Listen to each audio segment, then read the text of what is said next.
Right, welcome back everybody. Interesting interview coming your way, and we'd love you to write to us at any time if you'd like to comment at Morning Live SABC. That's our Twitter handle. Now, last week, South Africa, of course, celebrating Freedom Day. Now, we're talking 23 years of the country's democracy. However, where are we? And that's a question I think that everybody is battling with at the moment, trying to figure out where is South Africa going, where are we currently, particularly when it comes to race relations and racial tensions in South Africa that are becoming more and more evident in our lives every single day. Well, what I want to do is have a conversation with Terry Oakley-Smith. She's the Managing Director at Diversity, to talk a little bit more about race relations and tensions here in South Africa. Good to have you.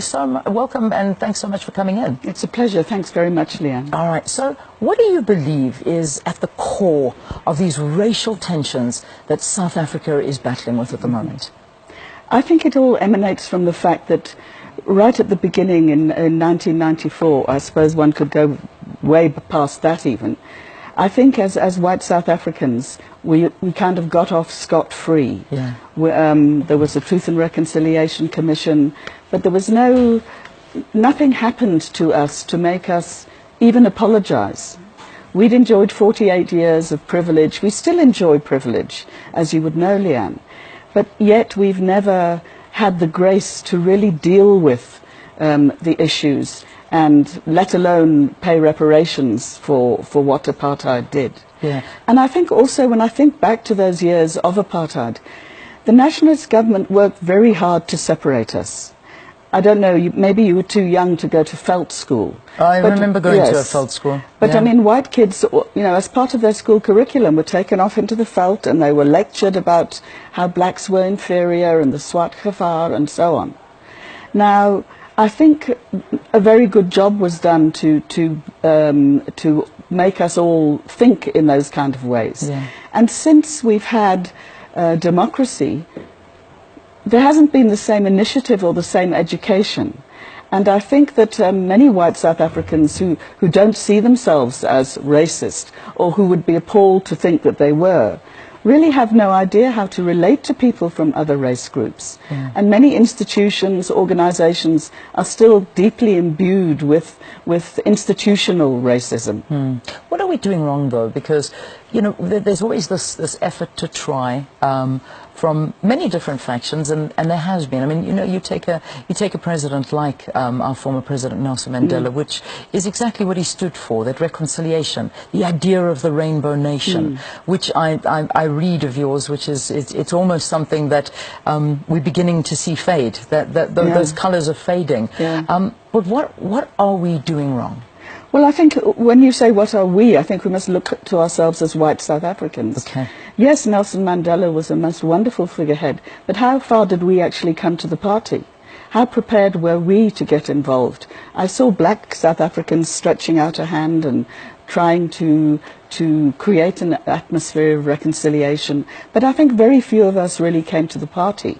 And then we had this myth of, I mean, I just feel it was a total myth of being a rainbow nation. Yeah. I mean, that extended as far as people going to the 2010 World Cup or visiting Soweto once in their lives for the Rugby World Cup. Yeah. But, you know, when it came to really getting to know each other, really taking stock of where we'd come from, and thinking hard about what we needed to do, I think there was very little of that going on. Which is it's a worrying feeling, and you know, we're seeing the youth in South Africa becoming more and more bitter, and rightly so to a certain extent, because many people just expect the black population to forgive and forget apartheid. Is it possible, though? Because I know there's a lot of whites that are saying, but I had nothing to do with it. Can we not just move on? But is that the wrong way of thinking? Well, first of all, we all did have something to do with it. We weren't Eugene de Kock, but even if we weren't born then, we're still living a life of privilege compared to the vast majority of black South Africans. We as whites enjoy huge privilege just because of the color of our skins.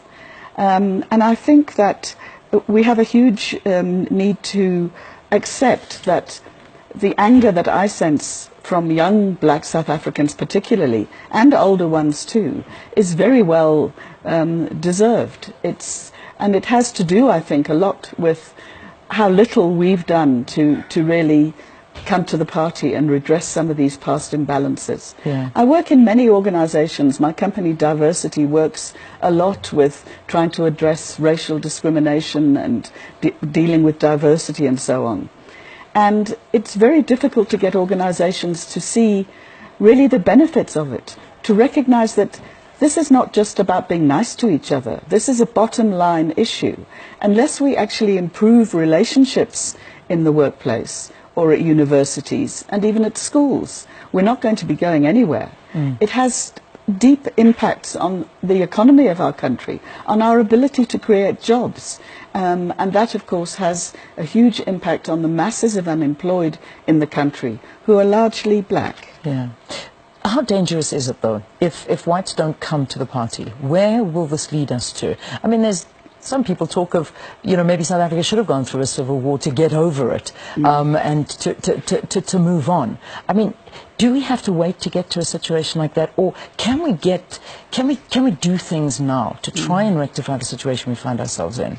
I think if we look at, I think the country's in a very tremulous state at the moment, not just because of race relations, but because of a whole lot of issues that are happening at once. And I think there is a possibility then that scapegoats will be sought, and scapegoats could be sought. But I don't want to fall into the Helen Ziller trap of assuming that, you know, whites are now the easy target. And in fact, I disagree vehemently with what she wrote in the Sunday papers. I think there is still a chance, but I think that we as white people must be infinitely more humble. We must take a back seat. We must stop trying to take the lead in situations. We must be prepared to listen. Yeah. And there will always, unfortunately, be the incidents such as the one in Colini recently. Yeah. I mean, absolutely horrific. Absolutely. If indeed it's what happened. We're waiting for the court case. Yeah, which in fact has been moved to today. The bail application is moved to today. So there are still those terrible racial incidents, gross racial incidents. But I think what really gets to black people is the day-to-day petty instances of bystander racism, of people being racist without even being aware of it, of treating black people as if they've got no dignity. And it's that wears people down ultimately. I want to get a little bit personal with you, if you don't mind. Now, you've got two children. You've got one son who is Sizwe, and he's black, and your other son is white. Yes. You live it, you see it. How different are their lives? Well, I think because both of them have had access to education, which many black children don't have, they've been able to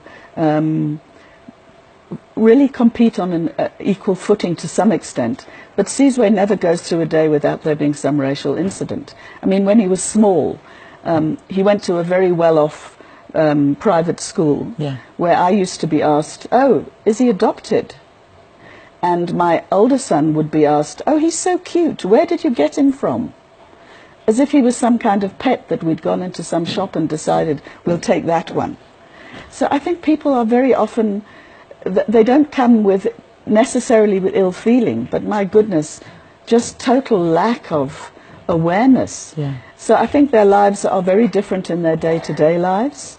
But my older son, Lucien, is also very aware and very conscious of what it means to be white in South Africa, and aware of his own privilege. And I'd like to end off the interview, because I know there's so much more we can talk about, but I want to talk about the issue of white privilege, and I hear white people defending white privilege all the time, and perhaps it's because we don't understand the definition of white privilege. Is that, you know, for generations our parents have been working, they have built up you know, something around them, and yet you still see the black population still trying to rid themselves of years of oppression, of years of not being able to build up something to hand over to their children. What is the definition of white privilege, and, you know, how do we acknowledge that we do still have that living in this country 23 years later? I mean, I don't think I can come up with a definitive definition, but I think it's to do with the unsought privilege that comes with having been or being a white person. It's partly to do with what you talk about, the fact that our parents could amass some sort of something to hand on to us, whereas for most black people that was an absolutely impossible dream. Yeah. But it also has to do with the fact that if you and one of the other people in the studio here, who happens to be black, walk into a shop, who's going to get attention first? Yeah. Even from a black cashier. It's something unconsciously that we don't deserve, but is part of the fact that this country was colonized for hundreds of years, experienced apartheid for 48, and there still is this sense in white and black people that we are superior. Yeah, we leave it there for this morning. Very interesting interview. Terry Oakley-Smith is the Managing Director at Diversity. Diversity is a company that's trying to rid society of racism, working in society and in companies as well. Terry, thank you. Thanks for being our guest. Thank you. All right, we take a break. News after this. Stay tuned.